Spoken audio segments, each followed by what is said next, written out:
Be here now and breathe for a moment, because what you are about to hear is not just an explanation or a reflection. It is a direct call coming from the most hidden part of your own mind. Jung said that there are moments in life when the unconscious breaks the silence and speaks so clearly that even the most skeptical person feels that something bigger is happening. Perhaps this is exactly your moment. Perhaps it is no coincidence that you are here, reading these words at this very second. Perhaps it is the very structure of your psyche pressing against the inner walls to finally reveal a path you have ignored for years.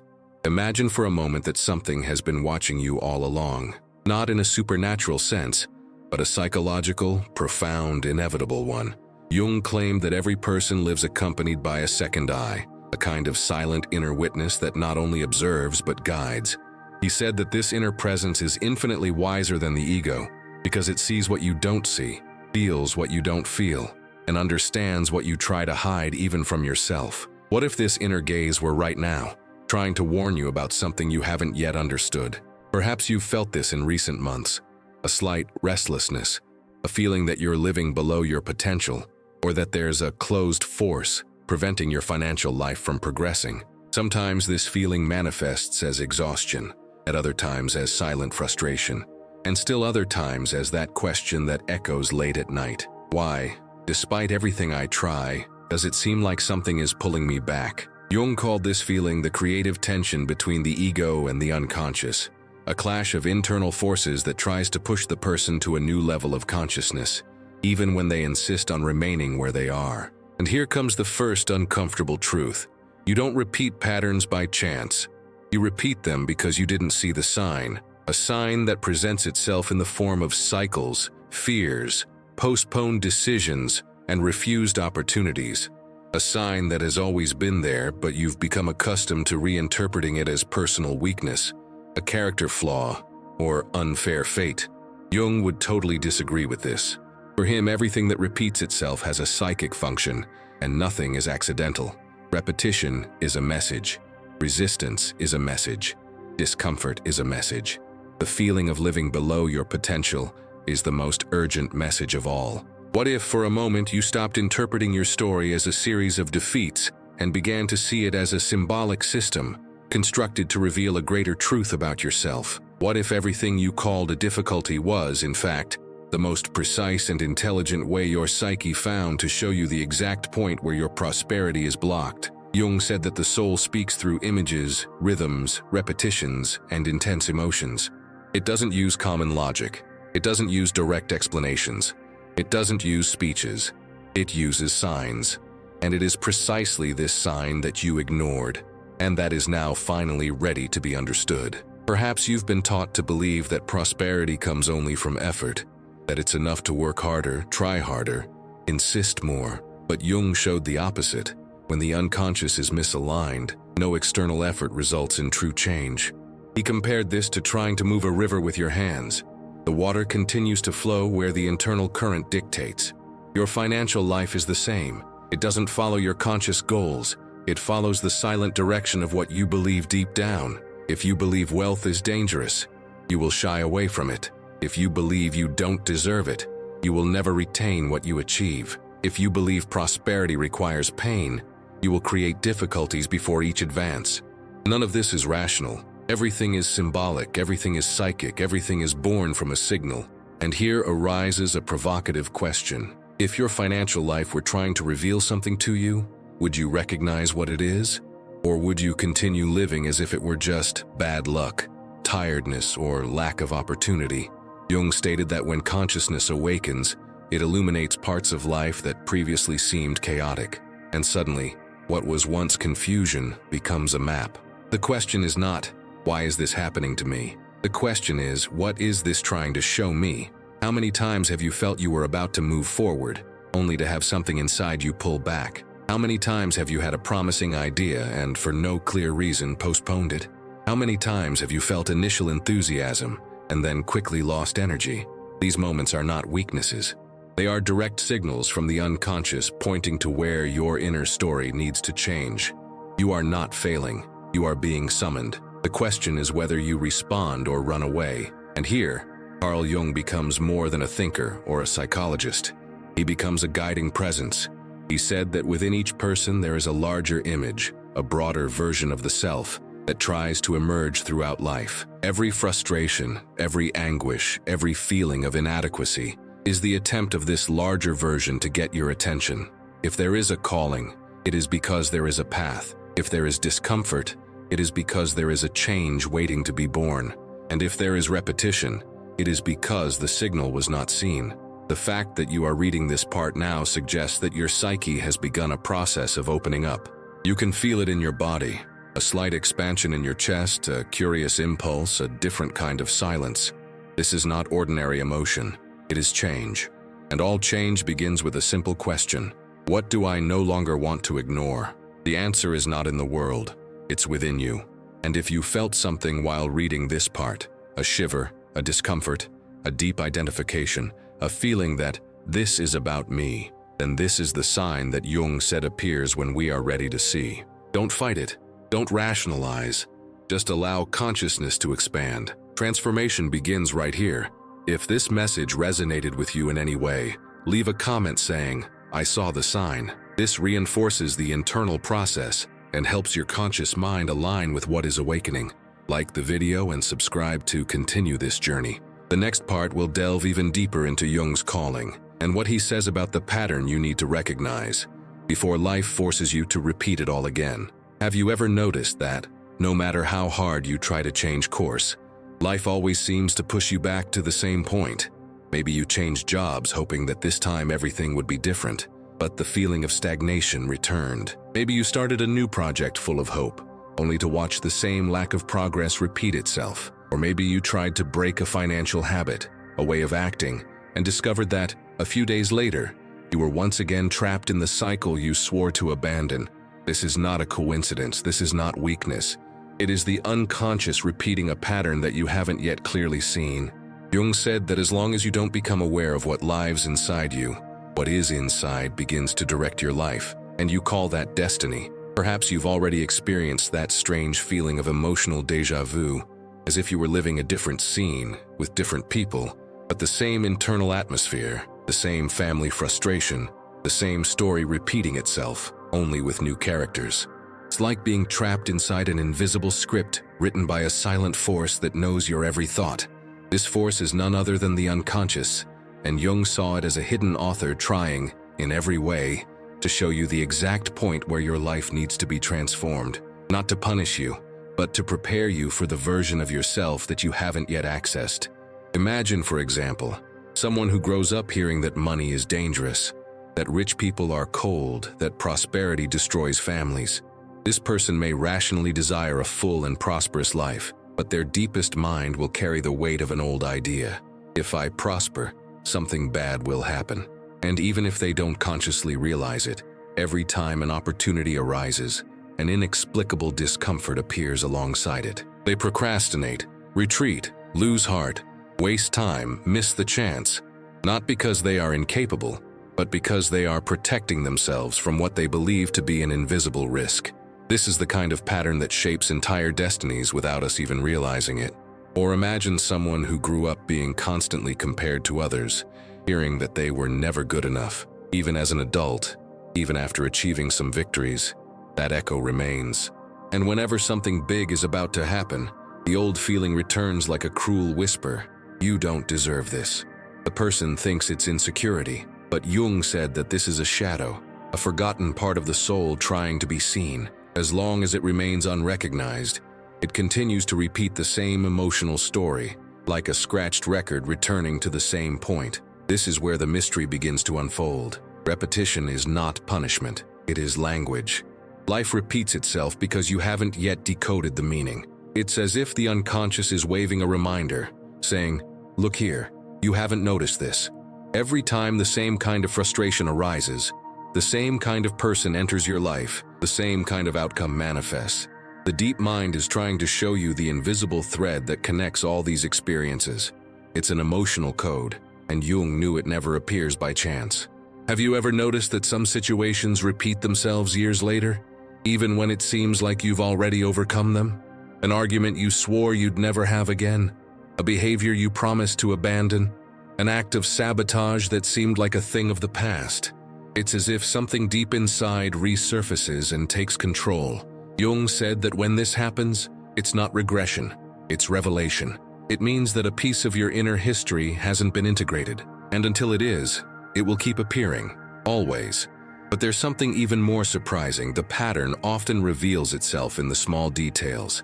In that conversation that irritates you for no reason. In that opportunity, you postpone without explanation. In the invitation you refuse because it's not the right time. In the heavy feeling before making an important decision. In those moments lies the pure sign, the exact movement where the unconscious shows itself. People often ignore it because they expect the sign to be grand, dramatic, intense. But Jung said that the unconscious doesn't shout, it whispers before it shouts, and you almost always only realize it when it hurts.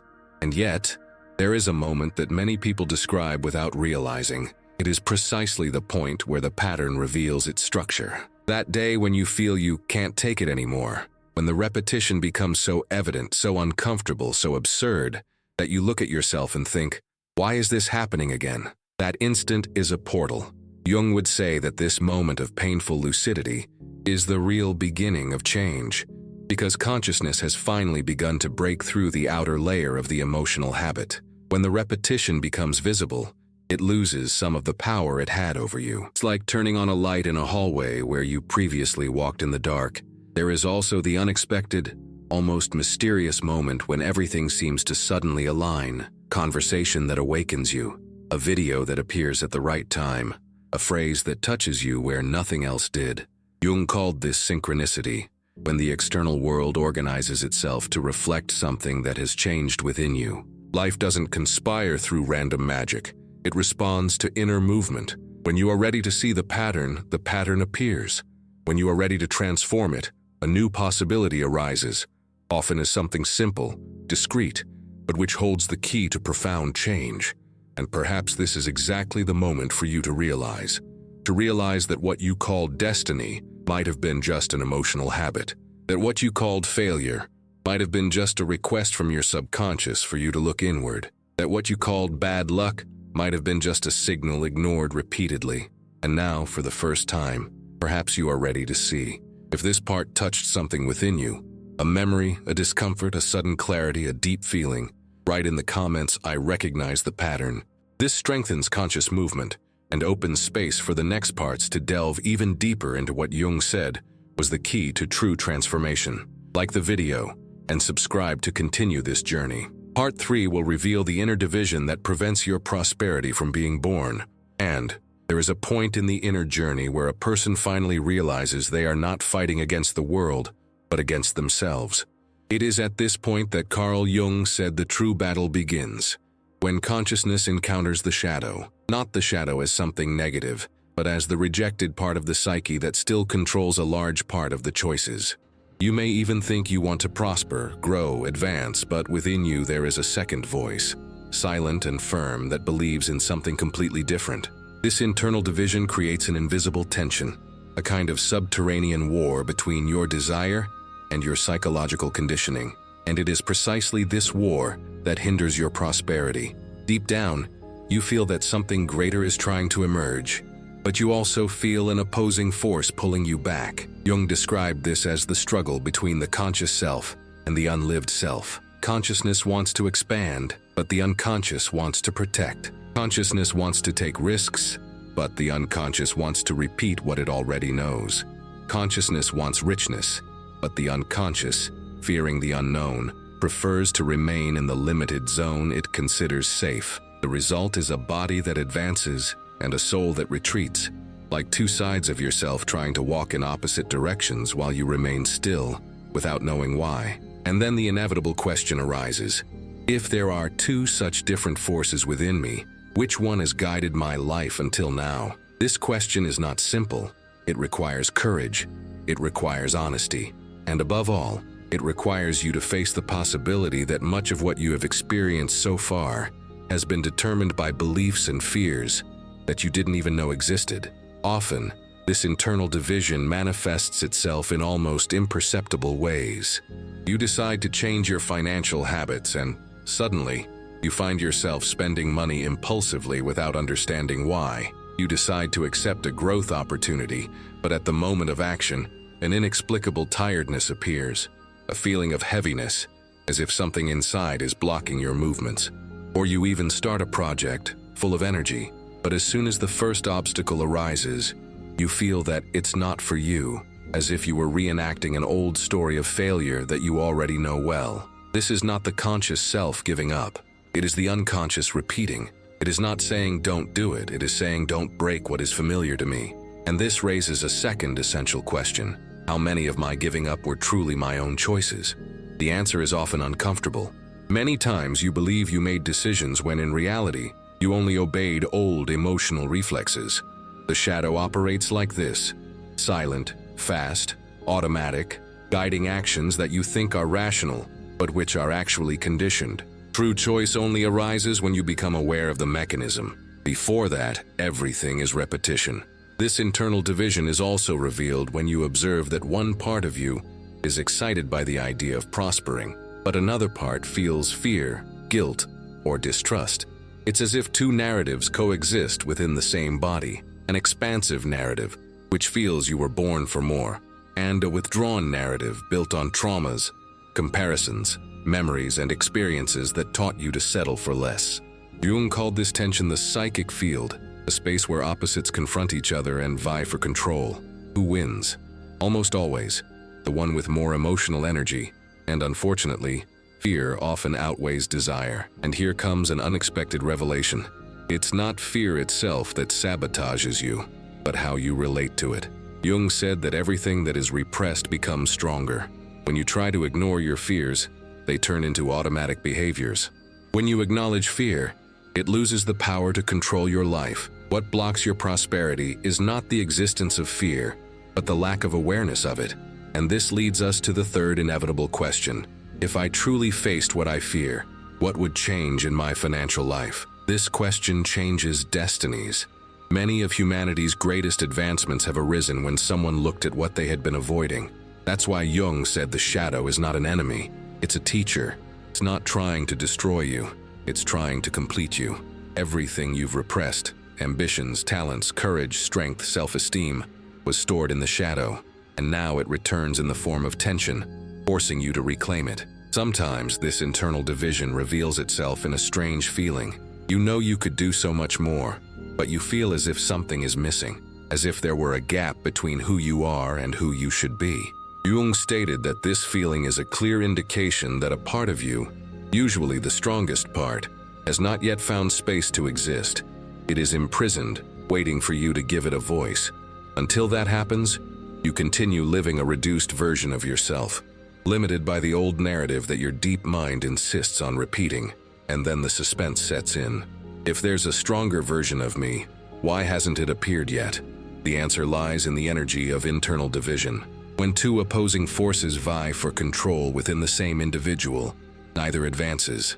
Integration is necessary, not victory. The conscious and unconscious must be reconnected, allowing desire and inner security to walk hand in hand. This is the point that breaks decades of repetition and opens the path to true prosperity. Therefore, the final question in this section is inevitable. What within me is still divided and needs to be united? Integration begins the moment you recognize that there is something behind your automatic reactions.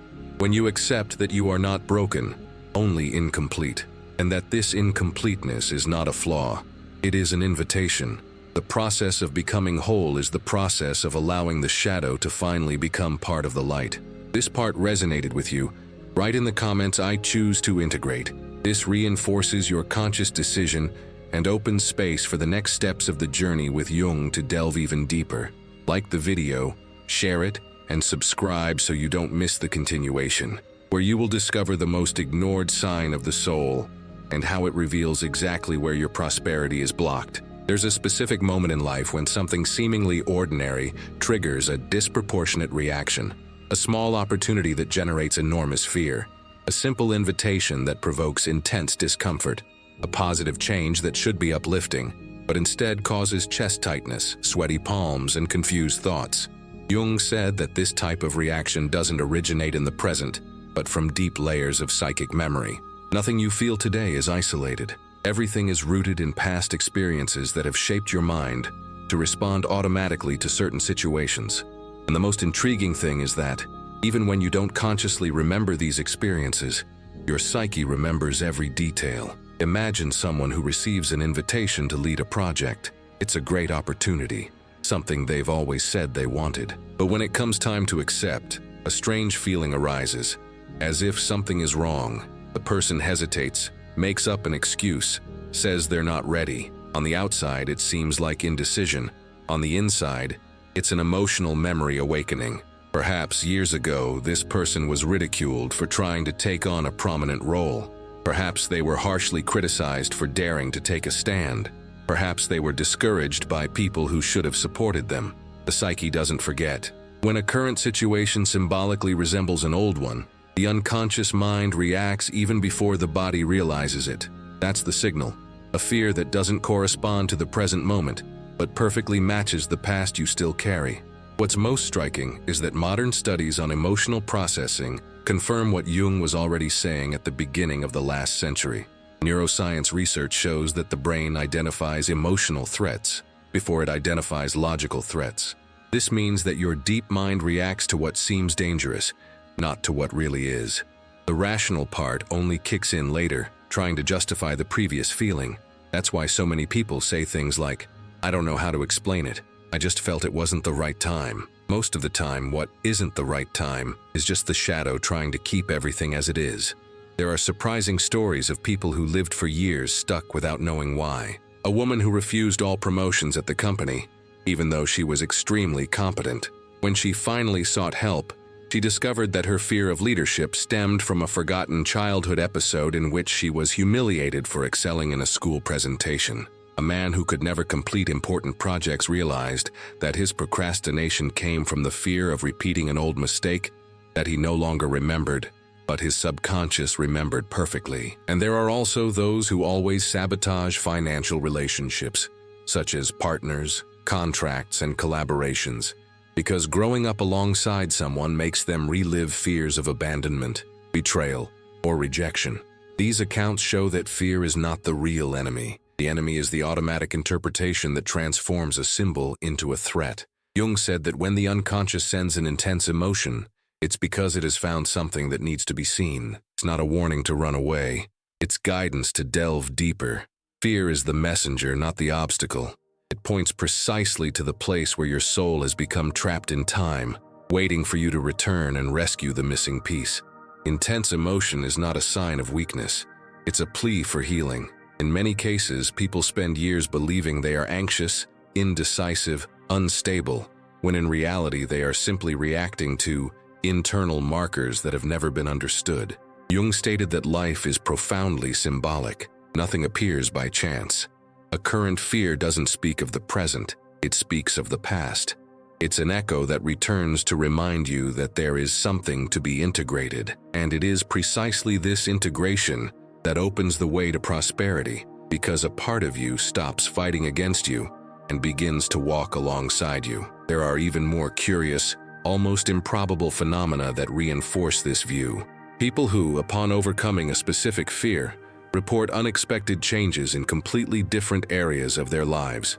One person finally confronts the fear of taking a stand and suddenly starts earning more money. Another heals an old trauma of rejection and almost immediately finds a professional opportunity that seemed not to exist before.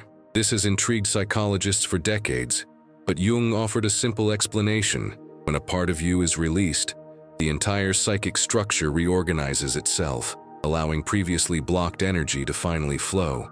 There are also accounts of strange synchronicities that arise precisely when someone faces a deep fear. One person decides for the first time to enroll in a course they've always wanted to take, and on the same day receives an unexpected job offer in that field. Another decides to take a calculated risk, and soon after finds someone who provides exactly the help needed to move forward. These events seem like improbable coincidences, but Jung insisted they are not. They indicate that the psyche has aligned itself with the correct movement, and the external world has responded. The key point is that the fear that arises in the face of an opportunity says nothing about the opportunity itself, but says everything about what the unconscious is trying to reveal.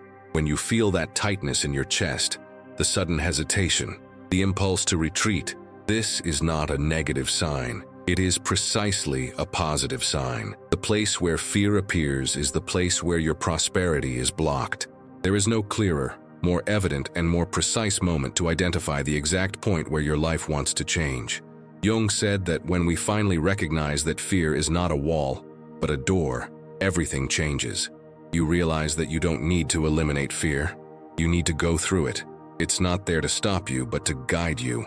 Fear points out the map, and the map points to the emotional treasure that has not yet been integrated. And it is in this process of integration that true wealth begins to be born. Because prosperity is not external, it is a consequence of an internal order. Life shows you fear so that you can see the exact boundary between who you have been and who you can become. And it is at that boundary that real transformation happens. There is a decisive moment in the inner journey when something changes so subtly that, at first glance, it almost goes unnoticed. It's as if a silent gear within the psyche begins to move in another direction, changing the structure of experience before you even realize it. Jung said that this moment rarely begins with a major external event. It almost always begins with a small, intimate, internal perception that alters how you see your own story. Suddenly, what once seemed an insurmountable weight begins to detach itself, as if an old layer finally gives way. And when this change occurs, something in the world around you responds. Imagine someone who spent years believing they were incapable of taking on important commitments.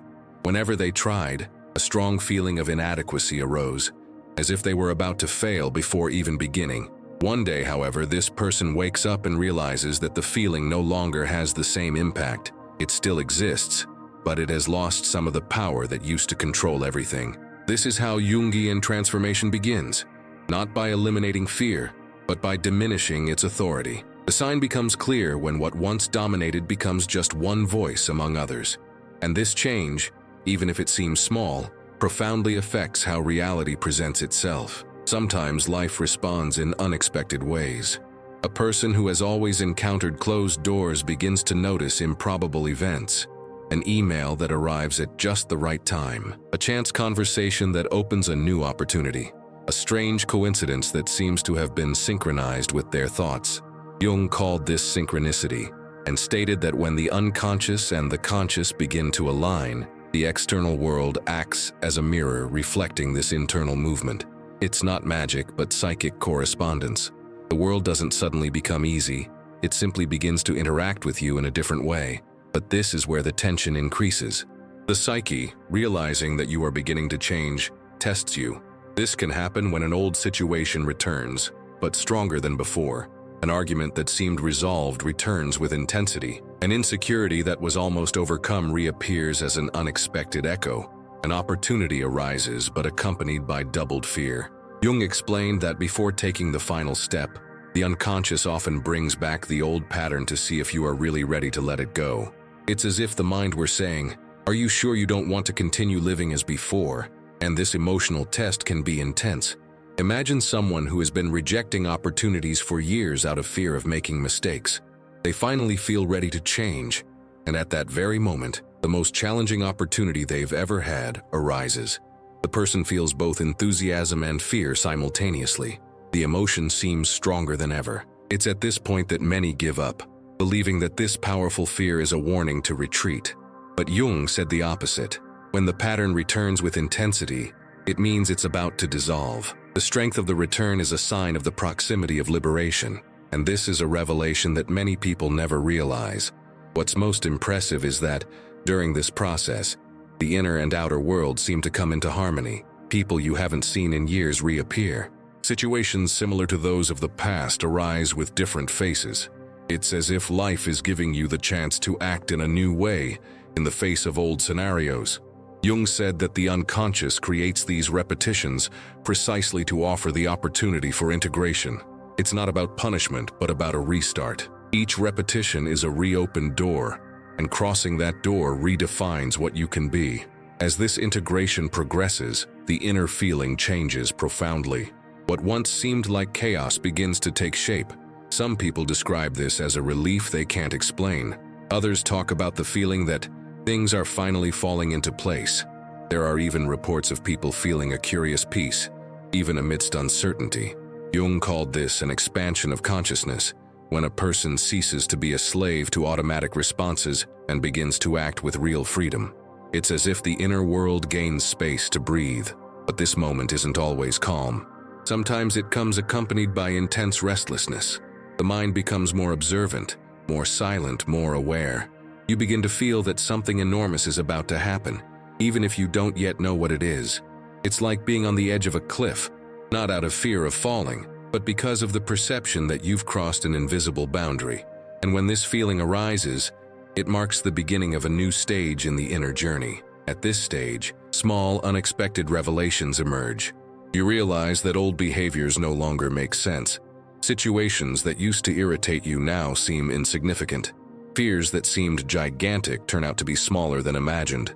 And even more curiously, you begin to see patterns in others that you didn't see before. This happens because your consciousness is expanding, and this expansion modifies not only how you see yourself, but how you perceive the world. Jung believed that when the unconscious is illuminated, it also illuminates how we interpret reality. Some people report that at this point, they begin to feel a different inner strength. It's not euphoria, it's not sudden courage, it's something deeper, a recognition of oneself, as if a dormant part finally awakens. It's a transformative moment because it marks the beginning of true change, not superficial change, made of effort and trial and error, but structural change, made of understanding and integration.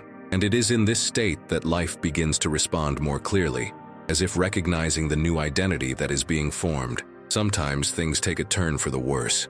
Something that seemed certain disappears. Something that seemed distant suddenly appears. The path you envisioned closes, but another, completely unexpected one opens. This can be confusing, but Jung said that this is exactly how the unconscious reorganizes life when you are finally ready to move in a truer direction. The rupture is the sign of renewal. The apparent loss is the announcement of a new phase. And the surprise is how the psyche affirms, now you can move forward. And when that point arrives, when tension transforms into clarity and fear transforms into direction, something essential is revealed internally. The person realizes that the world was never against them. The barrier was always internal, and the key was always in seeing the right sign. It is at this moment that prosperity begins, not as an external result, but as a natural consequence of a profound alignment. It is the silent reorganization of the soul that finally allows the world to respond differently. There is a silent, almost imperceptible moment when something inside you recognizes that the time has come to stop running from yourself. Jung said that the path to individuation begins precisely at this point, when a person realizes that there is no longer room to live under the shadow of old beliefs. There comes a moment when continuing to repeat the past hurts more than facing it, and perhaps this is that moment for you, not because something external pressured you, but because your own soul has grown tired of carrying burdens that no longer make sense. Throughout your life, there have been signs you ignored, small annoyances, fears that arose at the most important moments, opportunities that slipped through your fingers without explanation. Each of these signs was not a failure, nor a coincidence, nor a weakness. They were messages. They were calls. They were reminders that there was something inside you that needed to be seen, understood, and integrated. Most people spend their entire lives running away from these signs because they believe that looking inward means facing pain. But Jung showed another truth. Looking inward means freeing energy. The energy that was previously used to maintain masks, repressions, and patterns can finally be used to create, thrive, and live. Think about how many times you've sabotaged your own happiness. Think about the decisions you postponed, the opportunities you refused, the relationships you didn't allow to flourish, the goals you abandoned halfway through. Think about the feeling of almost, that impression of always being close, but never quite fully immersed in the life you desire. This feeling is one of the most universal in human existence, and Jung asserted that it is the clearest sign that the psyche is asking for transformation. Not superficial change, but structural change, the kind that reorganizes how you perceive yourself and how you perceive the world. Nothing you've experienced has been wasted time. Nothing you've felt has been irrelevant. Your story, including what you consider mistakes, is precisely what has built the path to where you are today. Jung said that a person doesn't become enlightened by denying their own shadow, but by recognizing it as an essential part of their growth process. The shadow is not the enemy. It's a repository of everything you haven't yet had the courage to experience. Courage, confidence, strength, worthiness, intuition, all of this has been stored, waiting for you to finally touch the inner doors you've never opened. Now they not only can be opened, but they must be. Perhaps you feel you don't know where to begin, but the beginning is simple. Start by remembering a moment in your life when you retreated out of fear. A specific moment, one that still evokes a strange feeling when you think about it. That moment is the key. It contains the origin of the pattern. It contains the first sign you ignored. When you revisit that memory, you're not reliving pain. You're retrieving a part of yourself that's been trapped in time. Jung said that the greatest human suffering is leaving pieces of oneself scattered throughout the past.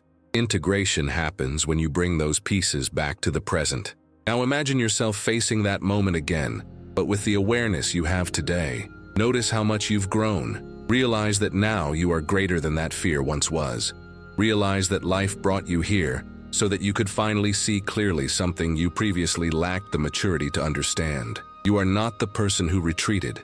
You are the person who survived the retreat and are now ready to move forward. This changes absolutely everything. To apply this knowledge in practice, observe your next few days carefully. Pay attention to the emotions that arise before a decision. Pay attention to what bothers you for no apparent reason. Pay attention to what triggers resistance in you. The deep mind speaks through these small tensions. Every time discomfort arises, ask yourself, is this fear of the future or a memory of the past? This simple question breaks the automatic pattern and returns the choice to your control. Jung taught that when you can name a fear, it loses the power to take command. Another essential practice is recognizing when an opportunity simultaneously creates enthusiasm and fear. This combination is one of the greatest indicators that you are facing a turning point. Fear signals the old pattern. Enthusiasm signals the soul calling for the new. The coexistence of the two does not mean you are not ready. It means you are exactly on the boundary between who you have always been and who you can become. It is on this boundary that true prosperity is born. Not just financial prosperity, but prosperity of awareness, presence, purpose, and freedom. And when you feel you're losing control, remember what Jung said. What you resist persists. What you accept transforms. Transformation happens when you stop fighting against yourself, when you allow the shadow to walk beside you, when you admit that feeling fear doesn't mean being weak, when you understand that setbacks don't negate your progress, when you realize that everything that seems to hinder you is, in fact, teaching you. There comes a moment in life when a person realizes they no longer need anyone's permission to be who they are. Perhaps that moment is now. Perhaps this is the first time you can truly feel that destiny isn't written in stone. It's written within you, and you can rewrite it. If this message resonated with you in any way, please like this video and leave a comment, even if it's anonymous, saying what you've learned about yourself. Your reflection might open up paths you never imagined.